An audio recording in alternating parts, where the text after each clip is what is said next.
আপনারা কিছু মনে করবেন না, আজকে আমি একটু পরিষ্কার করে আমি কথা বলতে চাই।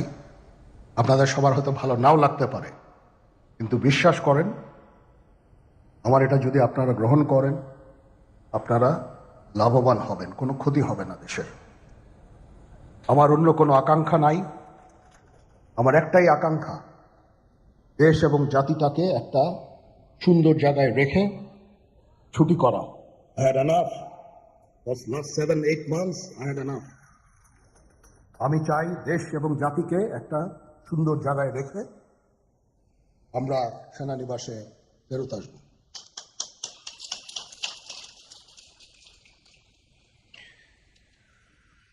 আরেকটা জরুরি বিষয় যেটা আমি ভাবলাম যে আপনাদের সাথে আমি শেয়ার করি, দেশের এই আইন শৃঙ্খলা পরিস্থিতি খারাপের পিছনে কিছু কারণ আছে।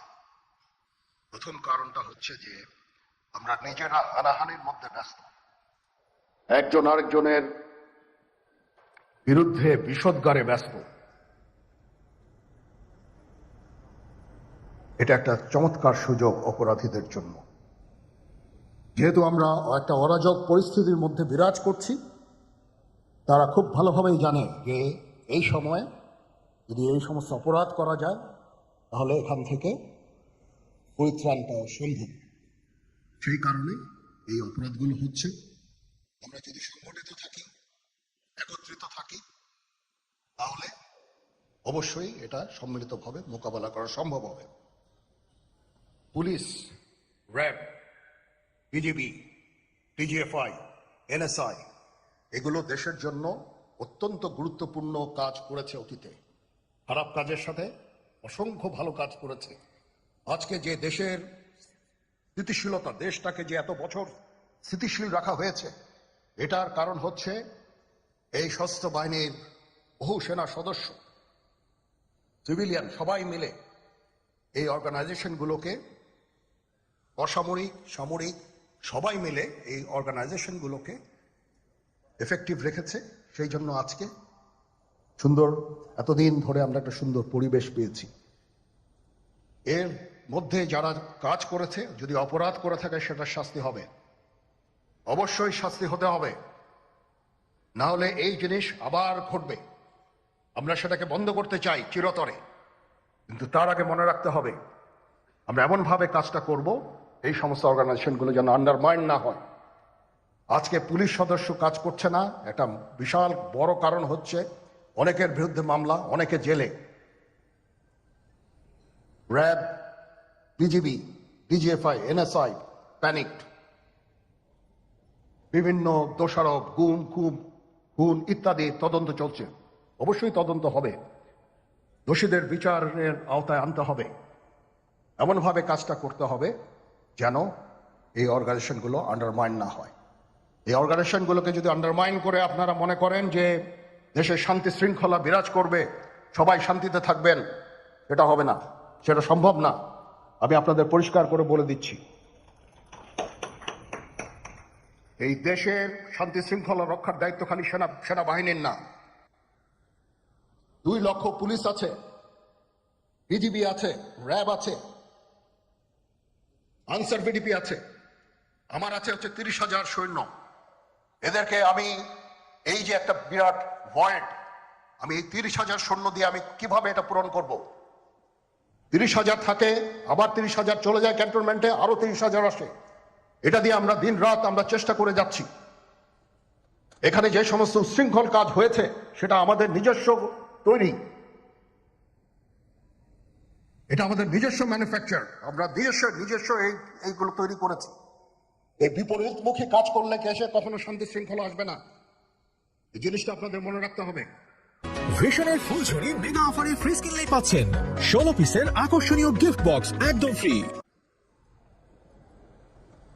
আজকে একটা বেদনা বিধুর দিবস। 2009 সালের 25শে ফেব্রুয়ারি আমরা এই 57 জন চৌকস সেনা অফিসার, এবং শুধু তাই নয়, আমাদের কিছু কিছু পরিবারবর্গর সদস্যদের আমরা হারিয়েছি। এখানে আসার সময় এই ছবিগুলো আমি দেখছিলাম। এই ছবিগুলো আপনারা অনেকে ছবিতে দেখেছেন, কিন্তু এগুলো আমার সব চাক্ষুষ দেখা।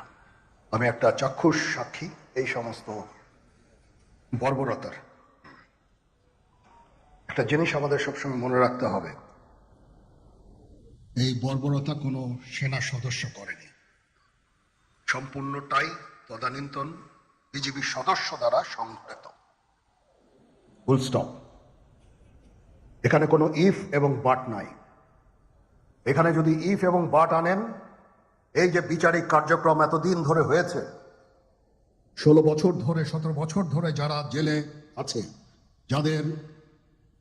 যারা কনভিক্টেড, সেই বিচারিক প্রক্রিয়া ব্যাহত হবে। এই জিনিসটা আমাদের খুব পরিষ্কার করে মনে রাখা প্রয়োজন। এই বিচারিক প্রক্রিয়াকে নষ্ট করবেন না। যে সমস্ত সদস্য শাস্তি পেয়েছে তারা শাস্তি পাওয়ার যোগ্য। এখানে কোনো রাজনৈতিক নেতৃবৃন্দ এর মধ্যে উপস্থিত ছিল কিনা, ইনভলভ ছিল কিনা, বাইরের কোনো শক্তি এর মধ্যে ইনভলভ ছিল কিনা, সেটার জন্য কমিশন করা হয়েছে। কমিশনের চেয়ারম্যান এখানে আছেন, উনি এটা বের করবেন এবং আপনাদের জানাবেন।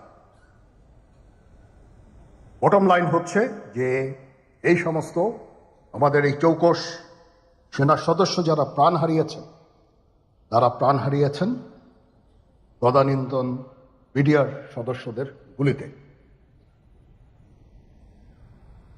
আমরা নিজেরা এই সমস্ত জিনিস নিয়ে অনেক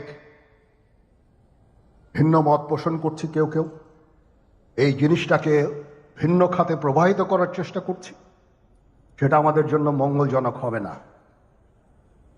আজকে যদি আমার যে উপদেশ আমি কিছু দিয়ে যাব, সেটা যদি আপনারা গ্রহণ করেন, আপনারা লাভবান হবেন, আমি এটা আপনাদের নিশ্চিত করছি। আমরা নিজেরা ভেদাভেদ সৃষ্টি না করি, আমরা নিজেরা ইউনাইটেড থাকি। আমাদের মধ্যে যদি কোনো সমস্যা থেকে থাকে, কোনো ব্যত্যয় থেকে থাকে, কোনো গ্রিভান্সেস থেকে থাকে, সেটা আমরা আলোচনার মাধ্যমে সমাধান করব। এটার জন্য ডানে বায়ে দৌড়িয়ে কোনো লাভ হবে না, নিজের ক্ষতি ছাড়া কোনো লাভ হবে না। আমি আপনাদের এই জিনিসটা নিশ্চিত করে দিচ্ছি। কিছু কিছু সদস্যদের দাবি যে তারা 2009 সাল থেকে আজ পর্যন্ত বিভিন্ন শাস্তি পেয়েছেন। কেউ কেউ দায়ী করছেন যে তারা অযাচিতভাবে শাস্তি পেয়েছেন। এটার জন্য আমি একটা বোর্ড করে দিয়েছি, একজন লেফটেন্যান্ট জেনারেল সেই বোর্ডের সদস্য। প্রথম ফেজে 51 জন সদস্যর ব্যাপারে আমার কাছে রিকমেন্ডেশন নিয়ে এসেছে।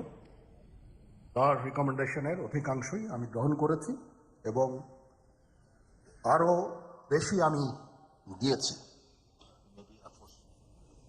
নেভি এয়ারফোর্সও তাদের এই কার্যক্রম চালিয়ে যাচ্ছে। আমার স্ট্যান্ড পয়েন্ট হচ্ছে, যদি কেউ অপরাধ করে থাকে সেটার জন্য কোনো ছাড় হবে না, বিন্দু মাত্র ছাড় নাই। আমি আপনাদের পরিষ্কার করে দিচ্ছি, it is a discipline force.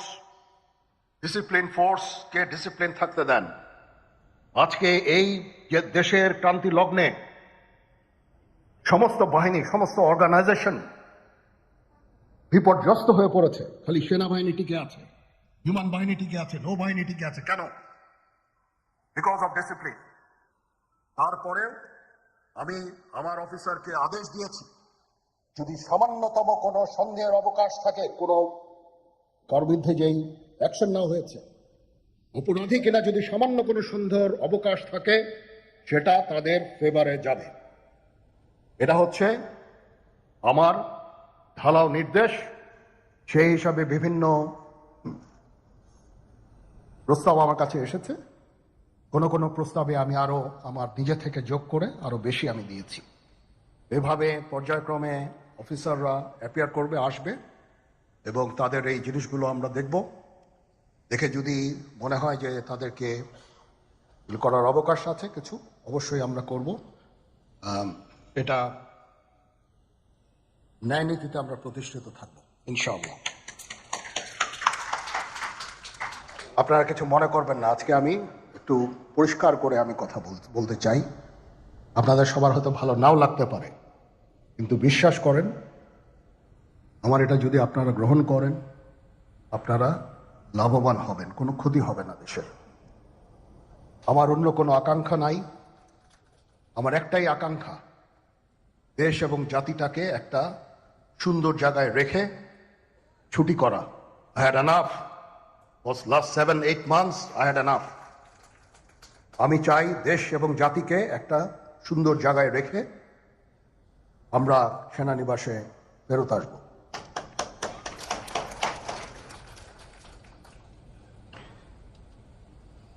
আরেকটা জরুরি বিষয় যেটা আমি ভাবলাম যে আপনাদের সাথে আমি শেয়ার করি, দেশের এই আইন শৃঙ্খলা পরিস্থিতি খারাপের পেছনে কিছু কারণ আছে। প্রথম কারণটা হচ্ছে যে আমরা নিজেরা হানাহানির মধ্যে ব্যস্ত, একজন আরেকজনের বিরুদ্ধে বিষোদ্গারে ব্যস্ত। এটা একটা চমৎকার সুযোগ অপরাধীদের জন্য। যেহেতু আমরা একটা অরাজক পরিস্থিতির মধ্যে বিরাজ করছি, তারা খুব ভালোভাবেই জানে যে এই সময় যদি এই সমস্ত অপরাধ করা যায় তাহলে এখান থেকে পরিত্রাণ পাওয়া সম্ভব। সেই কারণে এই অপরাধগুলো হচ্ছে। আমরা যদি সংগঠিত থাকি, একত্রিত থাকি, তাহলে অবশ্যই এটা সম্মিলিতভাবে মোকাবেলা করা সম্ভব হবে। পুলিশ, র্যাব, DGFI, NSI এগুলো দেশের জন্য অত্যন্ত গুরুত্বপূর্ণ কাজ করেছে অতীতে। খারাপ কাজের সাথে অসংখ্য ভালো কাজ করেছে।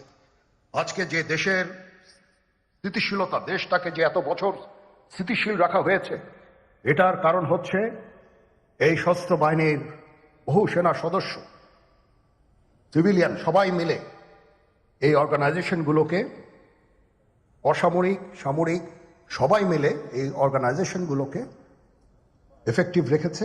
সেই জন্য আজকে সুন্দর, এতদিন ধরে আমরা একটা সুন্দর পরিবেশ পেয়েছি। এর মধ্যে যারা কাজ করেছে, যদি অপরাধ করে থাকে সেটা শাস্তি হবে, অবশ্যই শাস্তি হতে হবে, না হলে এই জিনিস আবার ঘটবে। আমরা সেটাকে বন্ধ করতে চাই চিরতরে, কিন্তু তার আগে মনে রাখতে হবে আমরা এমনভাবে কাজটা করব এই সমস্ত অর্গানাইজেশনগুলো যেন আন্ডারমাইন না হয়। আজকে পুলিশ সদস্য কাজ করছে না, এটা বিশাল বড় কারণ হচ্ছে অনেকের বিরুদ্ধে মামলা, অনেকে জেলে। RAB, BGB, DGFI, NSI panicked. বিভিন্ন দোষারোপ, খুন ইত্যাদি তদন্ত চলছে। অবশ্যই তদন্ত হবে, দোষীদের বিচারের আওতায় আনতে হবে। এমনভাবে কাজটা করতে হবে যেন এই অর্গানাইজেশনগুলো আন্ডারমাইন না হয়। এই অর্গানাইজেশনগুলোকে যদি আন্ডারমাইন করে আপনারা মনে করেন যে দেশে শান্তি শৃঙ্খলা বিরাজ করবে, সবাই শান্তিতে থাকবেন, সেটা হবে না, সেটা সম্ভব না। আমি আপনাদের পরিষ্কার করে বলে দিচ্ছি, এই দেশের শান্তি শৃঙ্খলা রক্ষার দায়িত্ব খালি সেনাবাহিনীর না। 2 লক্ষ পুলিশ আছে, বিজিবি আছে, র্যাব আছে, আনসার বিডিপি আছে, আমার আছে হচ্ছে 30,000 সৈন্য। এদেরকে আমি এই যে একটা বিরাট ভয়েড, আমি এই 30,000 সৈন্য দিয়ে আমি কিভাবে এটা পূরণ করব? 30,000 থাকে, আবার 30,000 চলে যায় ক্যান্টনমেন্টে, আরো 30,000 আসে। এটা দিয়ে আমরা দিন রাত আমরা চেষ্টা করে যাচ্ছি। এখানে যে সমস্ত শৃঙ্খল কাজ হয়েছে সেটা আমাদের নিজস্ব তৈরি, এটা আমাদের নিজস্ব ম্যানুফ্যাকচার, আমরা নিজস্ব এইগুলো তৈরি করেছি। এই বিপরীতমুখী কাজ করলে দেশে কখনো শান্তি শৃঙ্খলা আসবে না, এই জিনিসটা আপনাদের মনে রাখতে হবে।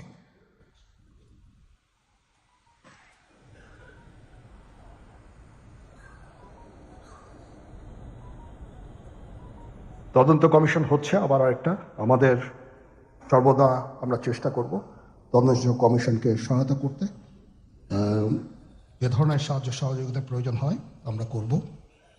আমরা দেশে একটা ফ্রি ফেয়ার অ্যান্ড ইনক্লুসিভ একটা ইলেকশনের জন্য দিকে ধাবিত হচ্ছে, এবং তার আগে যে সমস্ত সংস্কার করা প্রয়োজন অবশ্যই সরকার সেদিকে খেয়াল করবেন। আমি যতবারই ডক্টর ইউনূসের সাথে কথা বলেছি, he completely agrees with me. There should be free, fair and inclusive election, and that election should be within December or close to that. যেটা আমি এর প্রথমেই বলেছিলাম যে 18 মাসের মধ্যে একটা ইলেকশন। আমার মনে হয় যে সরকার সেদিকেই ধাবিত হচ্ছে। ডক্টর ইউনূস যথাসাধ্য চেষ্টা করে যাচ্ছেন এই দেশটাকে ইউনাইটেড রাখতে, কাজ করে যাচ্ছেন উনি। ওনাকে আমাদের সাহায্য করতে হবে, উনি যেন সফল হতে পারেন সেদিকে আমরা সবাই চেষ্টা করব। আমরা একসাথে ইনশাল্লাহ কাজ করে যাব। আজকে রাওয়ার চেয়ারম্যান মহোদয় আমাকে এখানে দাওয়াত দিয়েছেন। উনি চেয়ারম্যান হওয়ার পরে এটা দ্বিতীয়বার আমি এসেছি। ওনার কাছে আমি কৃতজ্ঞ যে উনি আমাদেরকে আলাদাভাবে, বা রাওয়া আমাদেরকে আলাদাভাবে দেখছে না। সার্ভিং অ্যান্ড রিটায়ার্ড, আমি তো বলেছি প্রথমেই যে there should be any difference. আমি সেনা প্রধান হিসাবে সার্ভিংদের প্রতি আমার যেই দায়িত্ব, রিটায়ার্ডদের প্রতি এই দায়িত্বের একই দায়িত্ব, সামান্যতম কম বেশি না। সেই চেষ্টা আমি করে যাচ্ছি আমাদের লিমিটেড রিসোর্সের মধ্যে। আমরা হেলথ কেয়ারের উপরে বেশ কিছু কাজ করছি, নিজস্ব কিছু মেডিকেল হসপিটাল করার চেষ্টা করছি, ক্লিনিক করার চেষ্টা করছি।